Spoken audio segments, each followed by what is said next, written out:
Hi, everybody. Today's Monday, February 23rd, 2026, and our dear friend Paul Craig Roberts is here with us. Welcome back, Paul. Thank you, Nima. Let me, Paul, please hit like button, helping us reach more people. And Paul, let's start with the current situation between Iran and the United States. For whoever is watching this sort of escalation between the two parties, would say that the war is coming between Iran and the United States. And here is what Steve Witkoff said yesterday about the way that Donald Trump is thinking of the conflict between the United States and Iran. Red lines here from the U.S. How about over with Iran? The president asked me that this morning, and I don't want to use the word frustrated. It's almost because he understands he's got plenty of alternatives.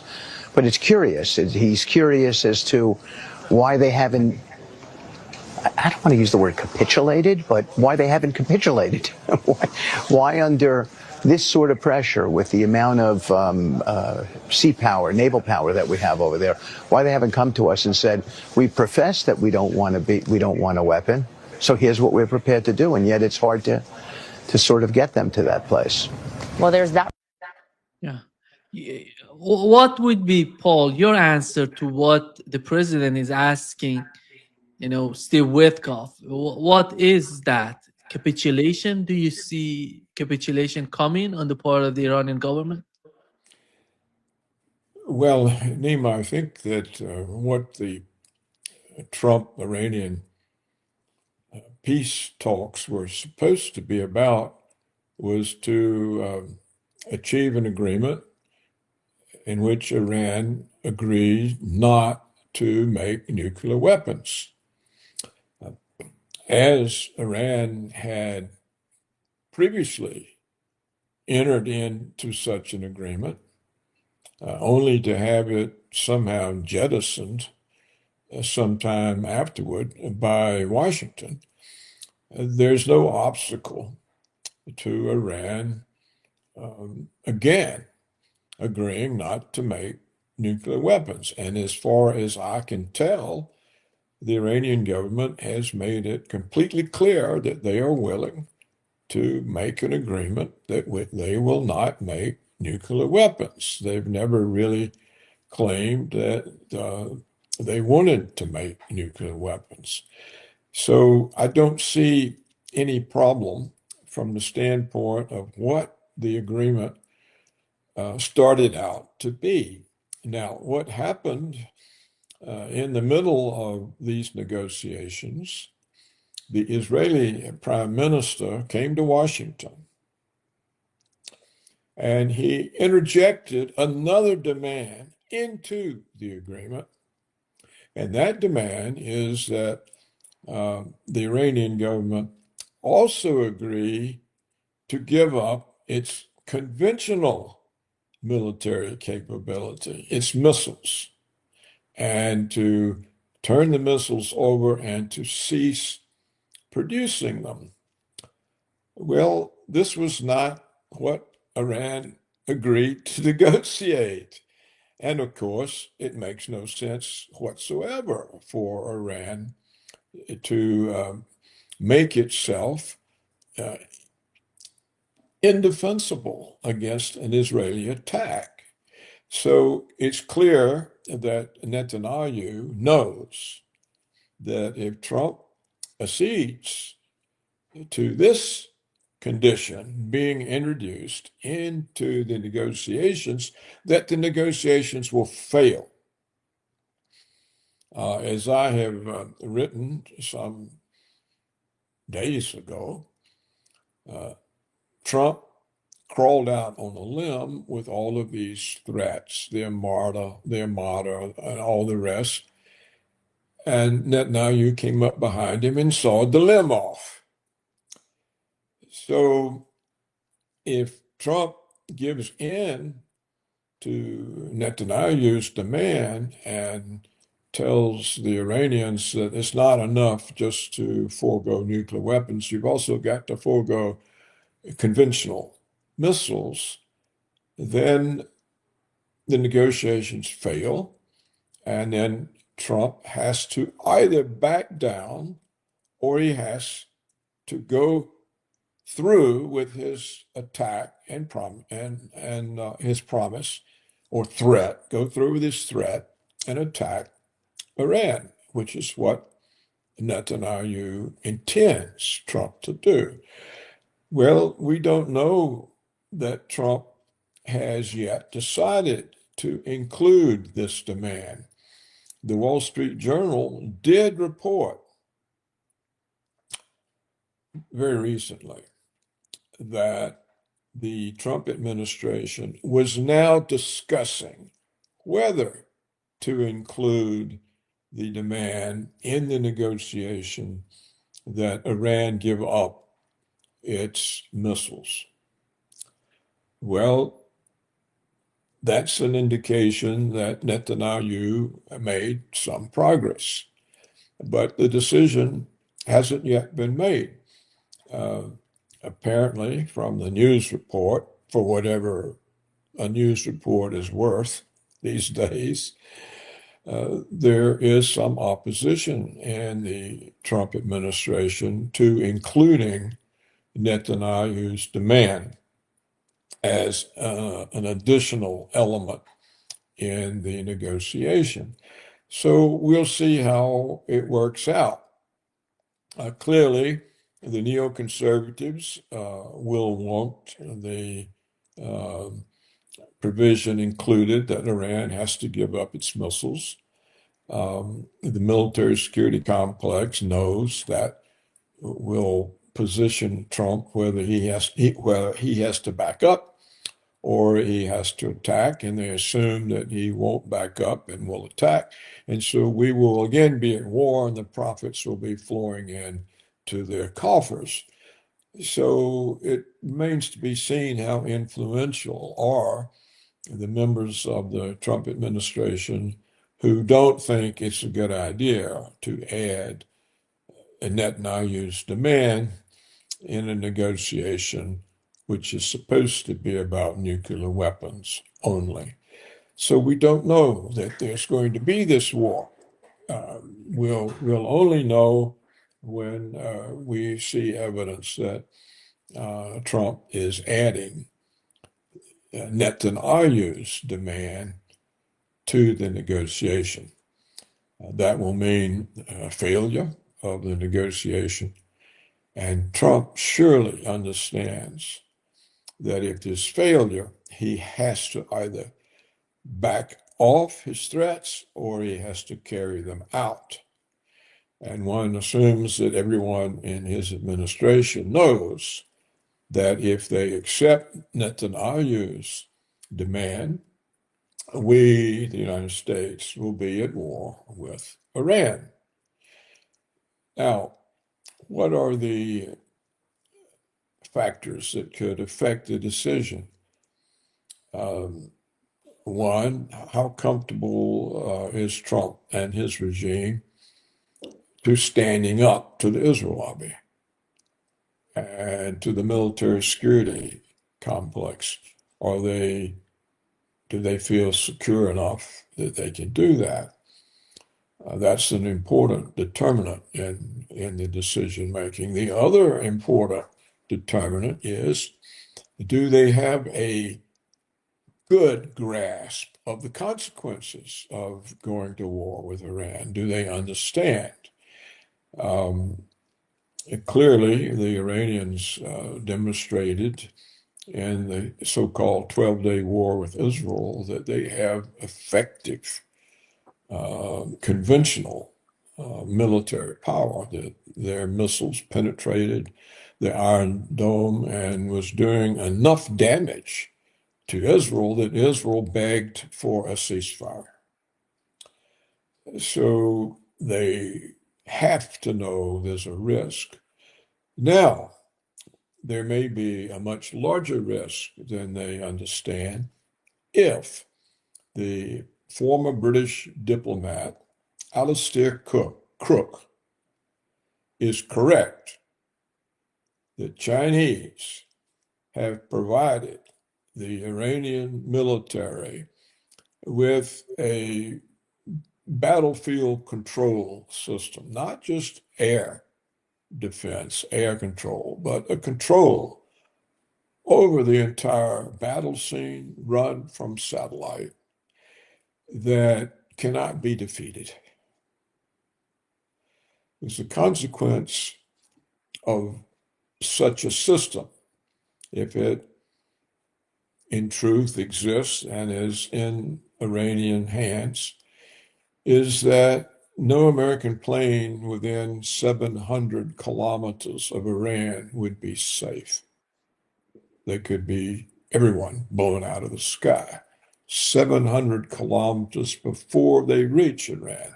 This includes all of the American stealth fighters, stealth bombers. It means that no American ship can survive. None. No aircraft carrier, no destroyer, nothing. It means that the American air base, all the American bases in the Middle East come under attack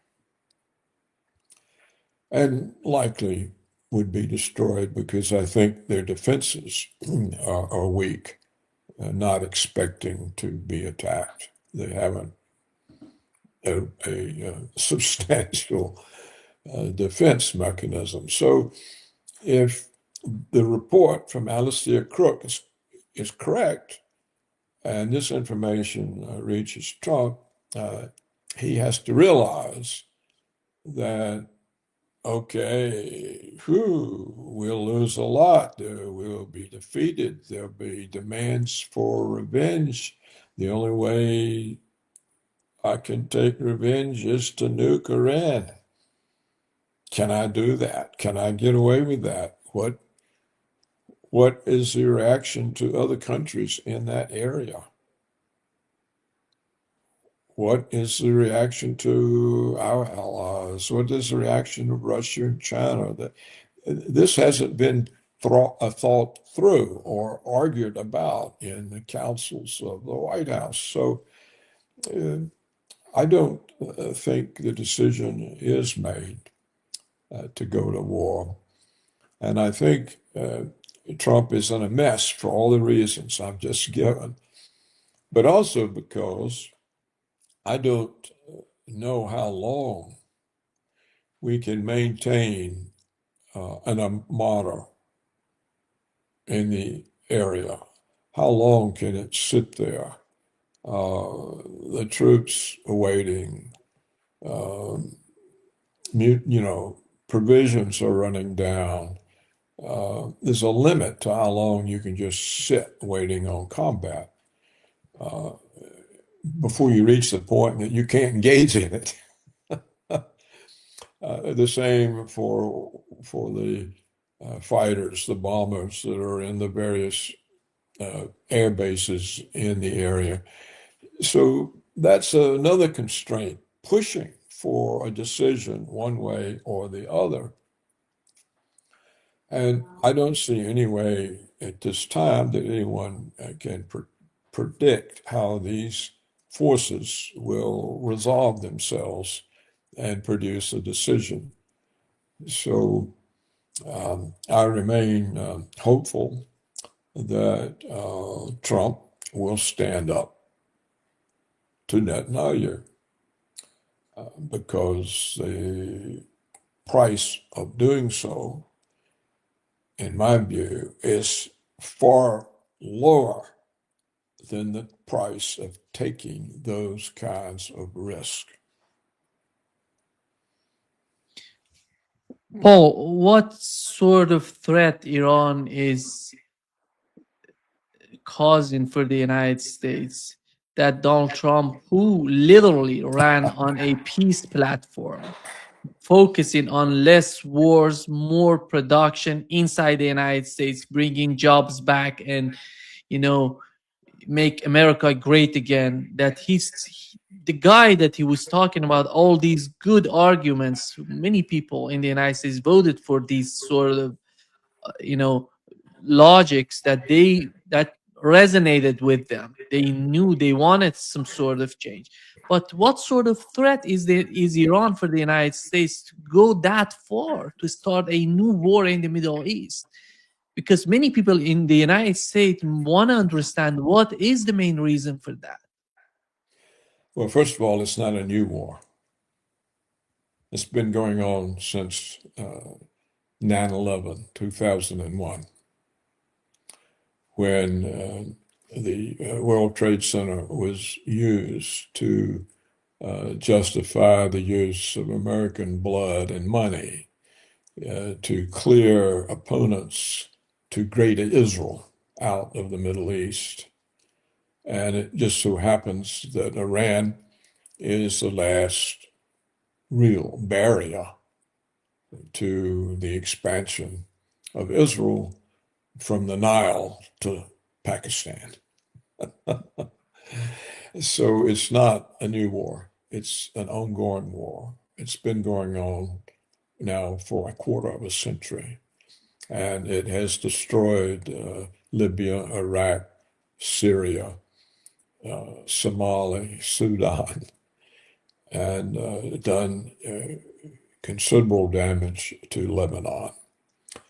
So there's nothing new about the war. It's a continuation of an ongoing war. And what has Iran done to the United States? Nothing whatsoever. There are no threats, no attacks. They've done nothing. So why are they designated a terrorist state by Washington? Because the Israel lobby demands it. You have to have some reason. If you're setting up a country to be destroyed by the Americans, which is what Israel has been doing for decades, you have to give the Americans a reason. And so you get the Americans to do your bidding and designate Iran a terrorist state. But who does Iran terrorize? Who? Who are the real terrorist states? The United States and Israel. The United States kidnaps heads of state, carries them back to America and puts them in dungeons. Israel routinely assassinates Iranian leaders, Lebanese leaders, Houthi leaders. They're always assassinating somebody. Just think of the assassinations in recent years that the Israelis have carried out. These are the terrorist states. Israel, the United States. Who has Iran assassinated? Who? Has Iran assassinated anybody? What terrorist act? Well, of course, the Israelis try to say, well, Hamas is an Israeli proxy. Hezbollah are Israeli proxies. The Houthi are Israeli proxies. Iranian proxies, you mean? I mean, yeah, Iranian proxies. Yes, Iranian proxies. Sorry. But really? I mean, you mean Hamas hasn't any reason of its own to oppose Israel? With what Israel has been doing to Palestine since 1947? Really? Hamas has no reason of its own? What about the Houthis? They've got no reason to oppose Israel. I mean, for example, the genocide in Palestine is not an independent reason for the Houthis to oppose Israel. What about Hezbollah? You mean the repeated Israeli intrusions into southern Lebanon is not sufficient reason for Hezbollah to oppose Israel? It has to be only doing it for Iranian purposes? This is nonsense. It's utter nonsense. Well, you could say, well, at least the Iranians send them weapons. And so that makes them Iranian proxies because Iran supplies the weapons that they use to resist Israel. Well, we supply the weapon. The United States supplies the weapons to Israel. Does that make the United States an Israeli proxy? If Hezbollah is a proxy of Iran, we, the great United States, is a two-bit pump proxy of Israel. You can't avoid it. You can't have one, not the other. So the whole notion of Iran being an enemy is a hoax. It's created by Israeli propaganda. And they got us to designate Iran a terrorist state. Why? What terror? What terror? Tell me, what terror does Iran engage in? I can't think of a single event. They might like to blame 9/11 on Iran, but they never have. Far more people have blamed Israel than have blamed Iran. So to answer your question, the Iranians are guilty, the Iranians are a victim of Israel's influence over American foreign policy, especially in the Middle East. That's the fact. There basically is not and has not been an independent American policy in the Middle East since 9/11.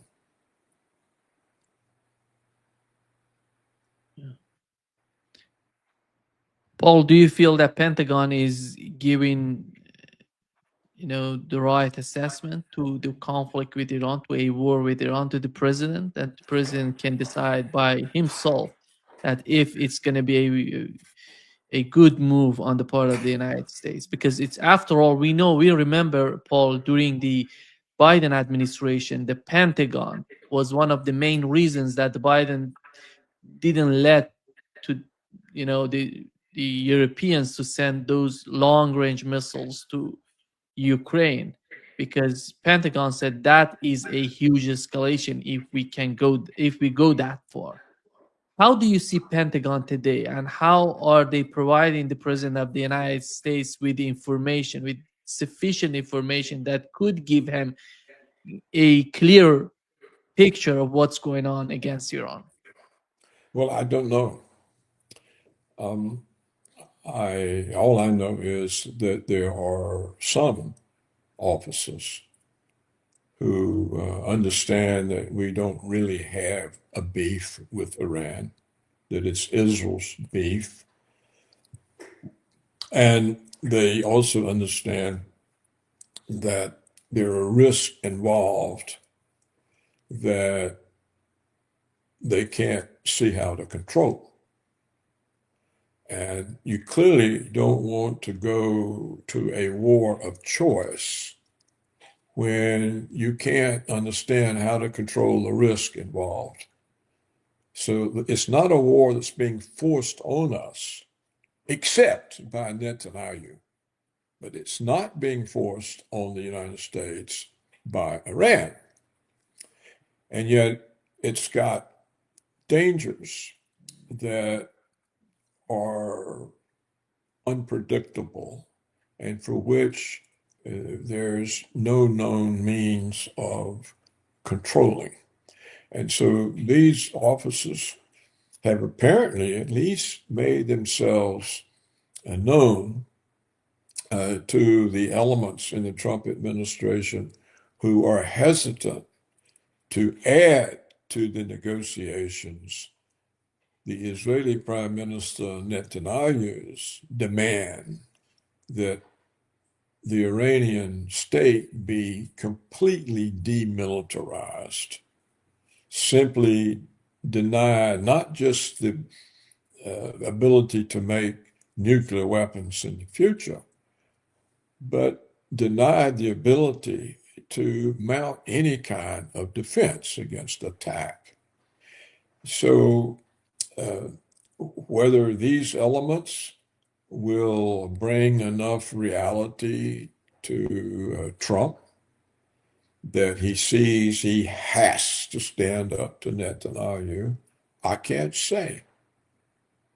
It seems that Trump has always done what the Jews wanted, always.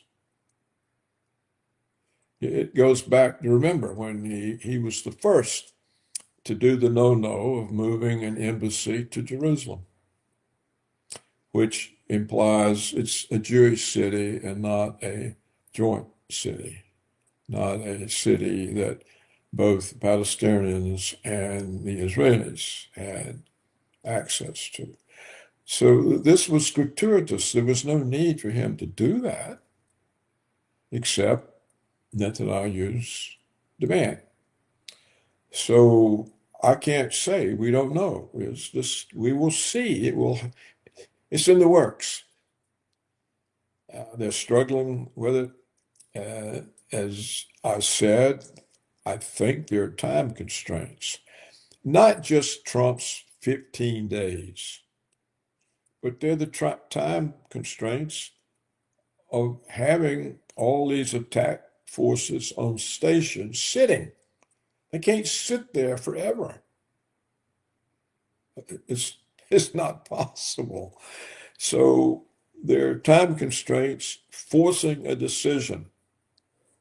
So we can say, Trump can always extend his time frame, but it can't, I don't think, go beyond 3 or 4 weeks from now that there'll be a decision.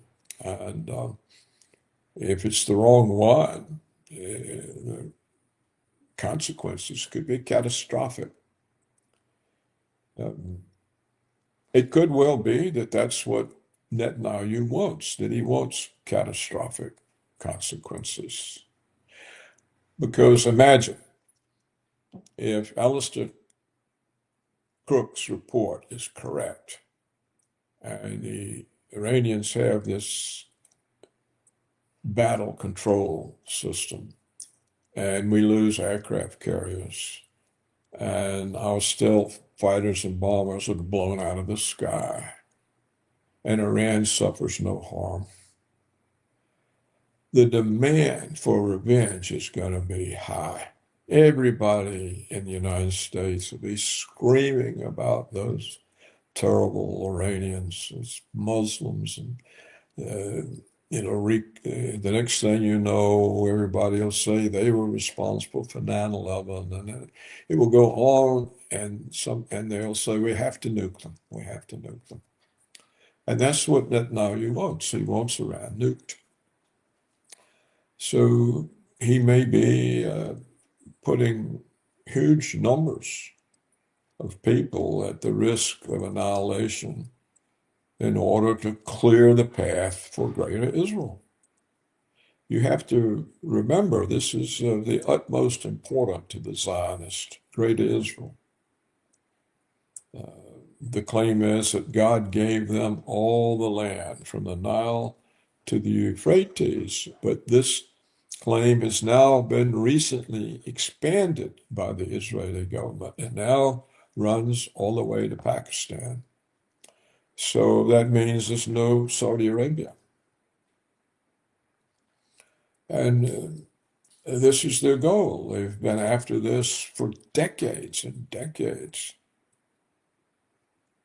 Slowly, step by step. And now they may see a chance to realize it. So that's the reality. That's the real reality. It's not this made up stuff or Iran is doing something to us. Everybody you talk to thinks Iran's doing something to us, but nobody can tell you what it is. I've tried it. I said, oh, well, what are they doing? What have they done? Tell me, I must have missed this. Oh, what? They don't know, but they all believe it. And this is the situation. It's perilous. It also shows a complete breakdown and failure of the American foreign policy community, all of the commentators, Foreign Affairs, for example, the magazine of the Council on Foreign Relations, the universities. There's no sign of intelligence anywhere. What's actually going on? No, there's none. If you read Johnson's Russia list daily, he selects articles from all of these foreign policy commentators, Middle East experts. It's nonsensical. There's just no intelligence. You see no sign of any awareness of reality. It's all this make-believe reality. Iran is a terrorist state. Well, the aggression all comes from Israel and has. And yet no one will say that. And they may not even know. They're so indoctrinated in their own nonsense. I don't think they can think. And so this means there's not a great deal of support in the foreign policy community for those military officers who understand that this is a dangerous situation. And huffing and puffing and threatening and all of that isn't a solution. It won't lead to a solution. It can lead to a disastrous mistake. So I'll come out. I always hope that intelligence prevails, but it seldom does. I think part of this pressure that you've mentioned from Netanyahu on Donald Trump is coming from the from the United States, people in the United States. And these people, Tucker Carlson recently has an interview with the American ambassador to Israel, Mike Huckabee, in which he somehow shows what is the mindset of these Zionists, Christian Zionists, and the way that they're willing to sacrifice America, the United States, for what Israel is asking for. He had no problem with the war breaking out. He said that we can do whatever they're asking for. And Paul, how far these people who are living in the United States, who were born in the United States, were raised in the United States, and they feel they call themselves Israeli firsters. It's somehow difficult to pronounce it, but they say Israel first, not America first, not the United States first. And we know that the United States today is not what it was 15 years ago, 12 years, 20 years ago. And this is a very important moment for the United States, since BRICS is shaping and everything is changing in terms of what is happening in Russia, this combination of powers in the East. But you see, they're still so much obsessed with the wars in the Middle East in favor of Israel that they don't care about the big picture. They don't want to see that. And how come these people are so much influential? These people are, and they don't care anymore. Do they really care about the United States and the future of what would come to the United States and its economy, and how they would suffer from what would come to the United States, the disaster that would happen if these endless wars continue? Well, there are two. I would answer this in two ways. One is Israeli money. They can buy supporters easily because they can do a great deal to help the career of their supporters and to ruin the career of those who are not their supporters. They've demonstrated that now for decades. They can actually reach into the faculties of Catholic universities and block the tenure of an Israeli critic. So, and of course, no one in the media could possibly speak against Israel and have a job 5 seconds later. Um, and so for years they have been able to control Americans' view toward Israel, also through the movies. The movies facilitate their takeover of the American mind. So we see that money, and then we see the fact that they have taken advantage of their Holocaust to present Israel as a victim, so that a victim never can be guilty of wrong, because it's the receiver of wrong, the victim. And Israel is always a victim. It's even the victim in Palestine, in Gaza. And so this has been beat into the heads of generations of Americans. It's generational. It goes and goes and goes. And the latest slogan that the Israel Lobby has implemented, particularly in the conservative part of the American population, is you cannot be an American if you don't love Israel. This is now the chant. And this is the conservatives, who used to be people who did not believe in getting entangled in foreign events. So this is the way they have achieved this. Successful indoctrination over decades of how Americans perceive Israel, and successful punishment for decades of those who criticize or oppose the Israel domination of American foreign policy. So it means there are very few people in a position to speak out, or even to give an analysis, as I'm offering. And as I say, it's unpredictable, the outcome, but I am giving an analysis.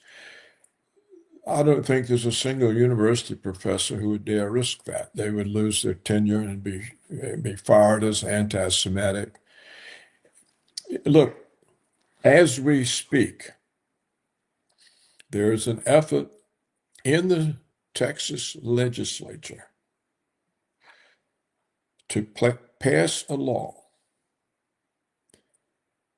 that all school children in educational institutions in Texas have to be indoctrinated with Israeli propaganda, the Holocaust, the victim status, and all the rest. This is to be made mandatory part of the education of American kids. Well, Texas, of all places, this shows an enormous power. Now, the Texas legislature might refuse it, but I think not, because the Israelis or the Israel Lobby will be there handing out money for campaign donations as long as you vote the right way. And if you don't vote the right way, the campaign contributions go to your opponent. So this is common. It's the way the Israel Lobby operates. And the ADL is the slander mechanism, the Anti-Defamation League, the ADL. This is the slander. They're turned loose on anybody who says anything contrary to what Israel wants. This means you're an anti-Semite and you want the Holocaust of Jews. And so any kind of discussion is difficult. I would imagine it'd be very, very difficult for anybody in the military, American military, or anybody in the Trump administration to say what I've said on this program. I don't know, the Secretary of State could say it, or the Secretary of Defense, or the National Security Council. They can't talk to Trump in these terms. And you certainly can't talk in these terms in Foreign Policy, the magazine of the Committee on Foreign Relations. So it makes it difficult for the understanding of the dangers to be explained and difficult for them to be shown as making no sense because there's nothing for us. We have no real stake in the outcome. Well, why should we risk everything for Greater Israel? And so this is the real situation. It means to even get the reality into discussion is almost impossible. I don't think there's a single member of the United States military, no matter how high the rank, 4-star general, that would feel comfortable coming close to what I've told you on this program. They may know that, but they would see it resulting in their decapitation, be the end. Their whole career would end. They have no prospect of being a consultant when they retire or being on the boards of military armament manufacturers, consulting with the Pentagon. The whole career would be over. And so the chances for a bad decision are much higher than the chances for a good one. But we don't know what the decision will be. We can only, if I had to bet, I would say the odds are for a bad decision. On the other hand, if it hits Trump's mind, the real situation, he may get very angry at Netanyahu because Netanyahu has really put him on a spot. If he doesn't do what Netanyahu wants, then all the Jews are going to be all over him. And everything he's done for the Jews isn't going to help him. But if he does do what Netanyahu wants, and the risks are real and realized, well, he's going to lose a war. He's going to lose a war in a midterm election year. That means he's going to lose the midterm. And the pressure on him to nuke Iran to save his own bacon is going to be very high. And so these are the real stakes, and yet no one in the United States knows it or is permitted to say about it. Foreign Affairs would never let me write this. Neither would my former employer, the Wall Street Journal, where I was an editor and columnist. I couldn't possibly write, they wouldn't. So you're in Brazil, I'm independent, no one can fire me. So we can talk about it, but that's it. It's not something that can be addressed. And it should scare us to death, Nima. It really should scare us to death because the consequences can be so dire. Yeah. And yet there's no awareness, there's no realization. If I say something to a neighbor, just slightly, oh, them damn Iranians, we ought to get them. That's the intelligence. That's it. Oh, those damn Iranians, we should get them. And you say, who is we? Your son? you let your son get them. It's no thought.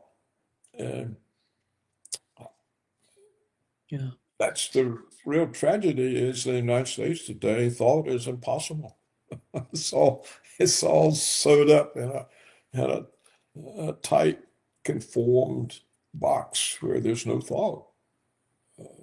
Thinking is dangerous. My God, you'll upset somebody. So that's it. I think what I've said, everything I've said is true. Yeah. I'm not anybody's agent or servant. I serve truth as it can be found, or to the extent that it can be found. And I'm not on anybody's side but the truth. When I was in Mexico in 2015 to receive the Mexican Press Club's International Journalism Award, I told all the journalists in the room that our country is truth. They stood and applauded. For everybody else, our country is Israel. Whatever the lies and disinformation and self-serving arguments, and that's a perilous position. Paul, I'm sure that you watched the interview that Tucker Carlson had with Mike Huckabee because it was so revealing. And I want to play a clip of that interview, which is important when it comes to the Middle East and the way that Mike Huckabee is talking about the Middle East and the policy in that area, in that region. To Genesis. Genesis 15 says it's Abram, it's pre-Abraham, it's Abram, receives from God the news that his descendants will inherit the land. And you tell me as the theologian if I'm getting this wrong, but from the Euphrates to the Nile. I think that's right. And that would include like basically the entire Middle East. That would be the Levant. So that would be Israel, Jordan, Syria, Lebanon. It would also be big parts of Saudi Arabia and Iraq. It would be, I mean, I'm not sure it would go that far. I mean, it would be a big piece of land, but here's the point. It would be a lot of places that are now countries. But this particular area that we're talking about now, Israel, is a land that God gave through Abraham to a people that he chose. It was a people, a place, and a purpose. We can look at it that way. Christian Zionism, I want to go back because that's where we started. I'm not going to let you off on this because you have said it 3 times that God gave this land to this people. And so it is entirely fair for me with respect to ask, what land are you talking about? Because I just read Genesis 15, as I have many times. Mm-hmm. And that land, I think it says, from the Nile to the Euphrates, which is, once again, basically the entire Middle East. So God gave that land to his people, the Jews, or he didn't. You're saying he did. What does that mean? Does Israel have the right to that land? Because you're appealing to Genesis. Yeah. You're saying that's the original deed. It would be fine if they took it all. Yeah. Well, you see, that's what Huckabee is doing is simply confirming Greater Israel. The Israelis talk about it all the time, openly. Netanyahu has actually held up maps of Greater Israel. He held them up, Greater Israel, the maps. And subsequent ministers have said, well, we've amended those maps. It now includes half of Saudi Arabia. And then the next time they said, actually, it goes further than that. It goes all the way to Pakistan. And I didn't understand whether it included Pakistan or just included all of South America, of Saudi Arabia instead of half. So when I talk about Greater Israel, people say, oh, that's a conspiracy theory. Well, it's an Israeli claim. It's not. And here is Huckabee acknowledging it's not just a claim, it's a gift from God to Israel. Well, so that the importance of that to me is that it makes it clear that Greater Israel is not a conspiracy theory. It's a Zionist goal, a Zionist intention. It explains the entirety of the war on terror. The war on terror was a war for Greater Israel. We knocked out 3 Arab states that were in the way: Iraq, Libya, Syria. And Israel's not through. It's going to get Lebanon, Iran, Saudi Arabia. The war is not over. It won't end with Iran. So what we see here is now the pro-Zionist Israel American ambassador to Israel saying, yes, Greater Israel is real. And it's all right with him if Israel just goes ahead and takes it all right now. Well, of course, Israel can't. They use us to take it for them. That's what the war on terror was about. What was the terror? What were the terror acts? None. So people, when people are blind for so long, it's hard for them to comprehend. But Mike Huckabee just stole them. And so when people say, well, you're a conspiracy theorist, I'm not. Hey, listen to Huckabee, he just told you. So I think that that's terrific, a terrific interview. It's terrific that Tucker Carlson got that statement from Huckabee. And it's a statement that I'm confident Trump is aligned with. Indeed, the George W. Bush administration was the initiator of clearing out the Middle East for Israel.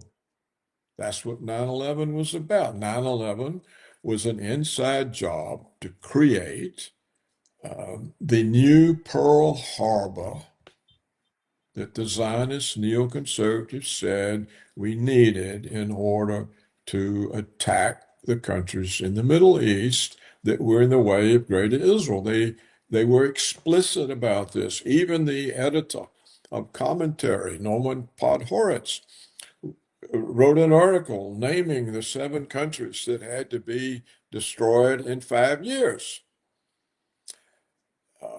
Some years later, the same 7 countries that had to be destroyed in 5 years were acknowledged by 4-star General Clark. What the former NATO Leslie Clark. Yeah.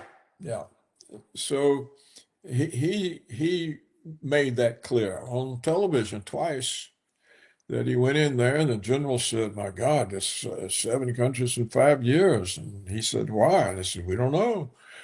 Well, if they didn't know, they clearly weren't very educated. It was obvious it's for Israel. And they're clearing out the Middle East for Israel. I mean, what Arab countries remain? What? Saudi Arabia, Lebanon, Yemen. That's it. Now, in Lebanon, the Hezbollah, they are not the dominant part of the state. And in Yemen, the Houthis are, again, not completely dominant. The rest of the Arab world consists of what? Little city-states where Americans have military bases. That's the Arab world. That's all that's left of it. There's not an Arab world. They still have all these names, League of Arab States or whatever it is, but there aren't any such things. What are these states? Little oil sheikdoms, and there'll be an American air base there. So if you look at it realistically, Great Israel has practically already happened. And it's why I think the Iranians are unrealistic in thinking that they can somehow work a peaceful way out of this, because it's simply not allowed by the Zionist doctrine. Israel is not going to give up Greater Israel for the sake of Iran.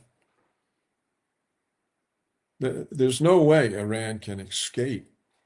If Israel doesn't get them this time with convincing Trump to attack, they'll get them next time. Something else will happen. Israel will be after Iran until Iran is destroyed, or until Israel is destroyed.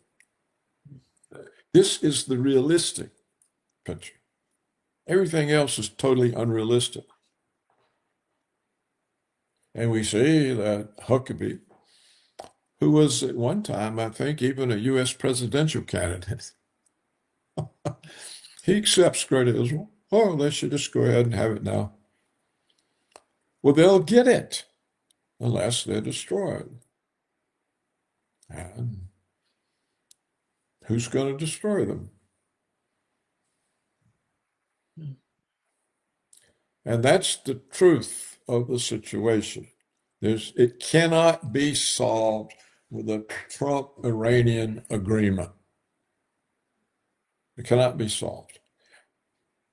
It can only be solved with, as Huckabee said, an Iranian capitulation. Like Jordan, they simply accept Israeli dominance and never go against them. So that's the only way Iran can resolve this without conflict, is to capitulate, which is what Huckabee and Trump want them to do. And they clearly can't disarm unless they capitulate.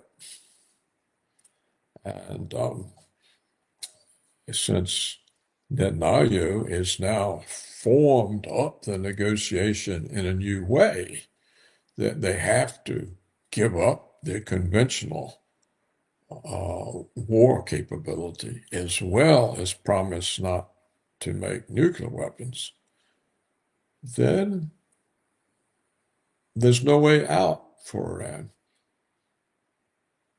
They can capitulate or fight, or the fight will be brought to them again later. They can't avoid it. The only way Iran can avoid fighting Israel is to surrender. There's no other way. And any agreement they make with Trump is worthless from the standpoint of the Israeli Zionists. It means nothing. It's a temporary roadblock on the path to Greater Israel.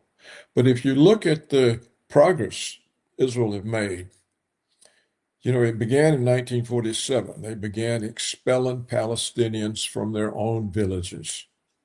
For reasons I've never understood, the Palestinians never resisted. They just fled. And the villages never organized. They never armed. They could easily have subdued the Israelis because they greatly outnumbered the Israelis at that time. But they didn't resist, and so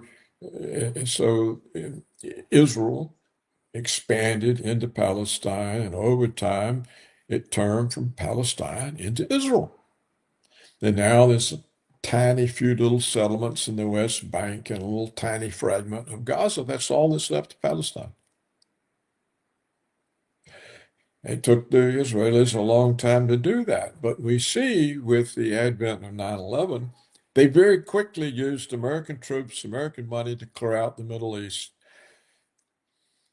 They destroyed Syria, Iraq, Libya, and 2 North African Muslim countries. And they've tried several times to take South Lebanon, and Hezbollah's driven them out. So now they've assassinated all of Hezbollah's leaders. I mean, we're talking about scores of people that they assassinated. They've assassinated the most important leaders in Iran, other than the supreme leader. It's not going to stop, and they're on a roll. They've got Trump operating for them the way they had the George W. Bush administration.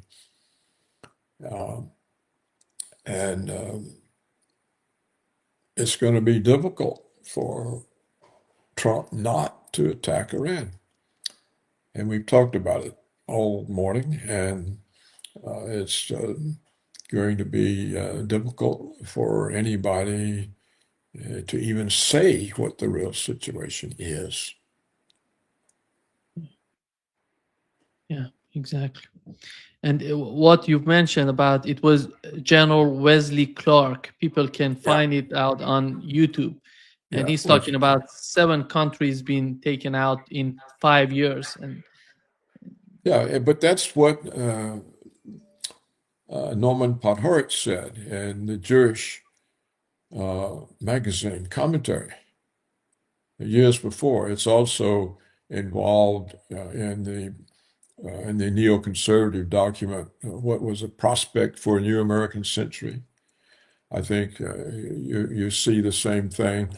When I was in Washington, it was commonly talked about, even then. And so, but of course, Americans, they know nothing about it. And they have no comprehension of reality or of the risk that they're being forced to take by Netanyahu. If Trump